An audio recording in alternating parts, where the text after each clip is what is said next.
Hello दोस्तों, स्वागत है आपके अपने YouTube channel three little tutor में। जैसा कि आप लोग को पता है कि यूपीआरटी में द्वितीय चरण के लॉटरी रिजल्ट आ चुके हैं। अब लॉटरी में नाम आने के बाद सेकंड चरण में आगे की प्रवेश प्रक्रिया होगी।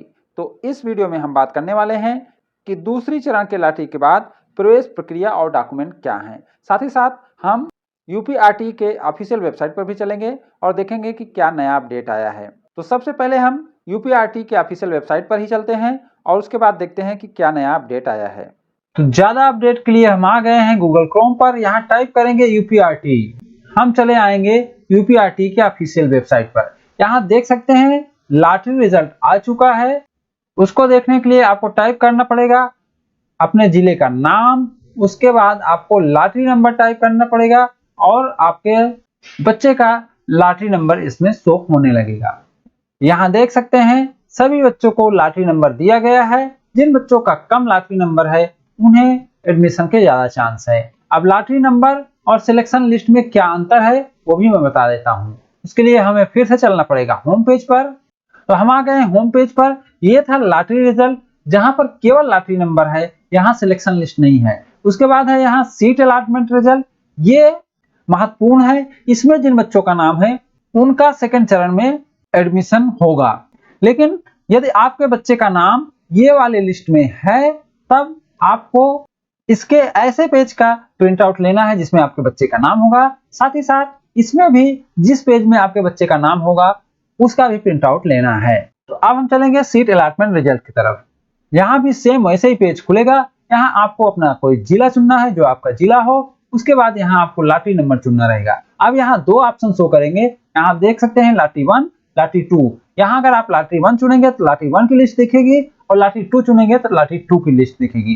क्योंकि अभी हमें लॉटरी 2 देखना है तो हम लॉटरी 2 चुन रहे हैं। जैसे ही हम लॉटरी 2 चुनेंगे तो हमारे सामने सिलेक्टेड बच्चों की लिस्ट आ जाएगी। उनके सामने कौन सा स्कूल उनको मिला है वो आ जाएगा। तो अगर इस लिस्ट में आपके बच्चे का नाम आया है तो यानी आपके बच्चे का एडमिशन सेकंड चरण में होगा। और ऐसे पेज का प्रिंट आप निकाल लीजिए जिसमें आपके बच्चे का नाम हो, क्योंकि ये बहुत बड़ी लिस्ट है, पूरे का आपको नहीं निकालना है। केवल ऐसे पेज का प्रिंट निकालिए जिसमें आपके बच्चे का नाम हो। अब हम फिर से चलेंगे होम पेज पर और देखेंगे कि क्या नई जानकारी आई है। एक देखेंगे list of map private school. यहाँ पर जो दूसरे चरण में कितनी सीट अलॉट हुई है वो दिखाने लगा है। जैसे हम कोई जिला चुनते हैं उसके बाद अर्बन या रूरल चुनते हैं तो आप यहाँ देख पाएंगे कि बहुत सारे ऐसे स्कूल हैं जहां पर द्वितीय चरण की सीट दिखाना शुरू हो गया है। हम फिर से चलेंगे होम पेज पर और देखेंगे क्या कोई और नई जानकारी आई है क्या।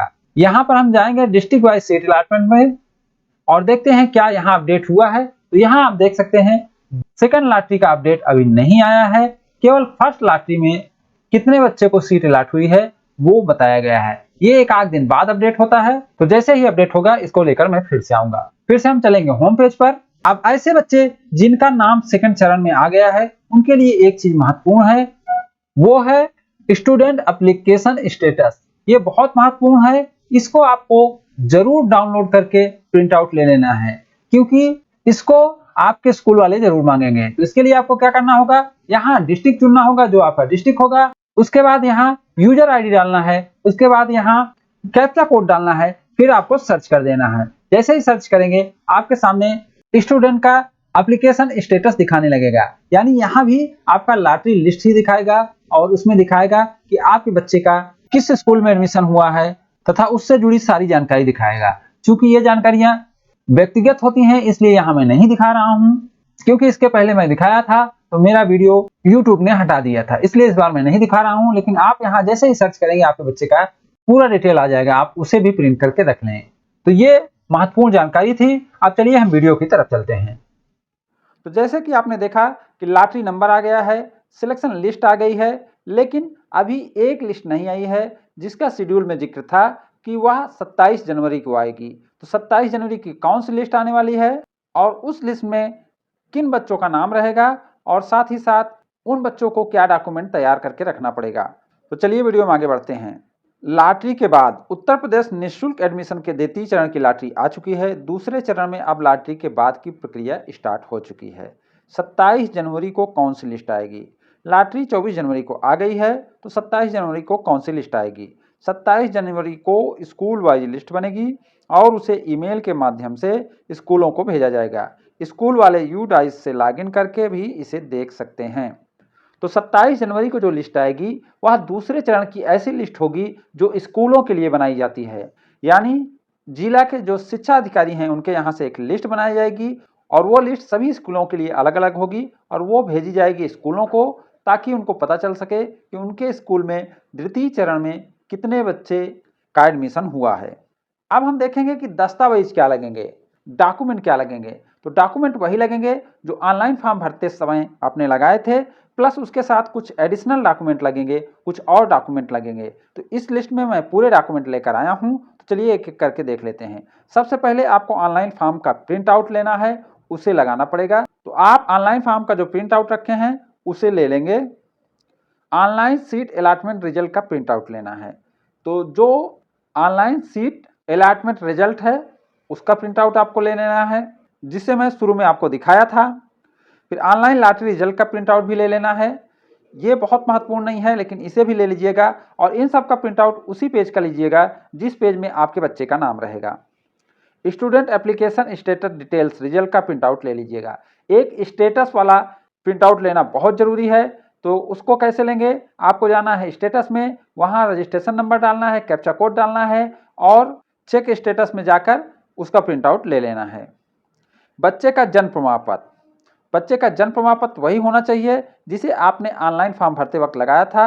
यह जन्म प्रमाण पत्र सरकार द्वारा जारी हुआ होना चाहिए, या अस्पताल का जन्म प्रमाण पत्र या माता पिता का स्वप्रमाणित जन्म पत्र भी चल जाता है। यानी जो कुछ आपने ऑनलाइन के समय लगाया है उसी को देंगे अभी फिलहाल एडमिशन के समय। लेकिन अगर आपने जन्म प्रमाण पत्र नहीं लगाया है, यानी अस्पताल वाला जन्म प्रमाण पत्र लगाया है या माता पिता वाला लगाया है, तो आपको बाद में जन्म प्रमाण पत्र बनाकर देना होगा। बच्चे का फोटो कलर पासपोर्ट साइज का फोटो होना चाहिए। ये फोटो वही होना चाहिए जो ऑनलाइन के समय आपने लगाया था।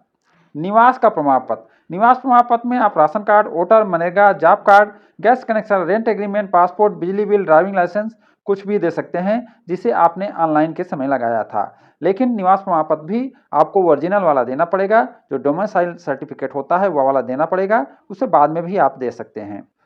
माता पिता का आधार कार्ड दे सकते हैं। बच्चे का आधार कार्ड यदि हो तो दे सकते हैं। अगर आप किसी कास्ट में आते हैं तो आपको कास्ट सर्टिफिकेट देना है और यह तहसीलदार द्वारा बना हुआ होना चाहिए। इसे भी ऑनलाइन वाला ही देना है, यानी जो ऑनलाइन फॉर्म भरते वक्त आपने दिया था। दुर्बल वर्ग का प्रमाण पत्र, यानी बीपीएल कार्ड धारक या ग्राम विकास विभाग सूची में नाम, या विकलांगता, वृद्धा या विधवा पेंशन की कॉपी, आय का प्रमाण पत्र जो आपने ऑनलाइन फॉर्म में लगाया था उसी को लगाना है। निराश्रित बेघर का प्रमाण पत्र तहसीलदार द्वारा जारी हुआ होना चाहिए। इसे भी ऑनलाइन फॉर्म वाला, यानी जिसे आपने ऑनलाइन फॉर्म में लगाया था उसे ही देना है। विकलांगता प्रमाण पत्र, डिसेबिलिटी सर्टिफिकेट सरकारी अस्पताल द्वारा जारी हुआ होना चाहिए, जो जिला सरकारी अस्पताल होता है वहाँ का बना हुआ होना चाहिए। HIV या कैंसर बीमारी का प्रमाण पत्र, यह भी जिला सरकारी अस्पताल द्वारा जारी हुआ होना चाहिए। कुछ नोट हैं जो जरूरी हैं, उसे देख लीजिए। सभी डॉक्यूमेंट वही होने चाहिए जो आपने ऑनलाइन फॉर्म भरते समय अपलोड किया था। इस वीडियो में बताए गए सभी डॉक्यूमेंट सब पर लागू नहीं होते हैं, यानी आपको वही डॉक्यूमेंट स्कूल में जमा करना होता है जो आपने ऑनलाइन फॉर्म भरते समय उपयोग किया था। सभी डॉक्यूमेंट की फोटोकॉपी और ओरिजिनल दोनों लेकर स्कूल जाएं। रजिस्टर मोबाइल नंबर भी साथ रखें क्योंकि उस पर OTP आएगा। किसी भी तरह की परेशानी होने पर ब्लॉक संसाधन केंद्र यानी BRC में ब्लॉक एजुकेशन ऑफिसर यानी BEO से संपर्क करें।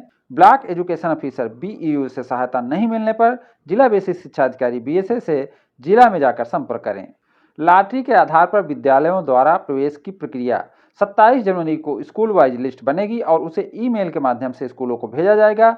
स्कूल वाले यूडाइस से लॉगिन करके भी इसे देख सकते हैं कि उनके स्कूल में कितने बच्चों को सेकेंड लॉटरी में एडमिशन हुआ है।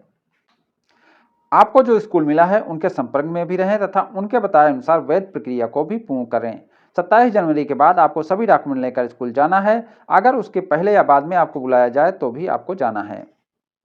लॉटरी के आधार पर विद्यालयों द्वारा प्रवेश की प्रक्रिया, स्कूल से मित्रवत व्यवहार रखें क्योंकि आपके बच्चे को आगे उसी स्कूल में पढ़ना है। किसी भी तरह की परेशानी होने पर ब्लॉक शिक्षा अधिकारी BEO या जिला बेसिक शिक्षा अधिकारी BSS से संपर्क करें। प्रत्येक चरण में प्रवेश की प्रक्रिया पूर्ण होने के उपरांत विद्यालयवार बच्चों की सूची जन्म तिथिवार, कक्षावार, लिंगवार, वर्गवार, अलाभित समूह एवं दुर्बल वर्ग पोर्टल पर प्रदर्शित की जाएगी। तो ये जानकारी थी जिसे मैं आपके लिए लेकर आया था। पहले भी मैं ऐसी जानकारी लेकर आते रहा हूँ। अभी भी अगर आपको कोई दिक्कत है तो हमें कमेंट करके आप पूछ सकते हैं। अभी द्वितीय चरण के बाद भी बहुत सारी सीट खाली रह गई है, तो उसके लिए अब तृतीय चरण शुरू होगा जो 1 फरवरी से शुरू होगा। तो अगर अब तक आप फॉर्म नहीं डाल पाए हैं या किसी कारण से आपके बच्चे का एडमिशन नहीं हुआ है या किसी कारण से आपके बच्चे का नाम नहीं आया है, तो आप तृतीय चरण में फॉर्म जरूर डालें। उम्मीद करता हूं कि वीडियो आपको अच्छा लगा होगा। अगर ये वीडियो आपको अच्छा लगा हो तो इसे लाइक एंड शेयर करें और हमारे चैनल को सब्सक्राइब भी करें। Thank you for watching.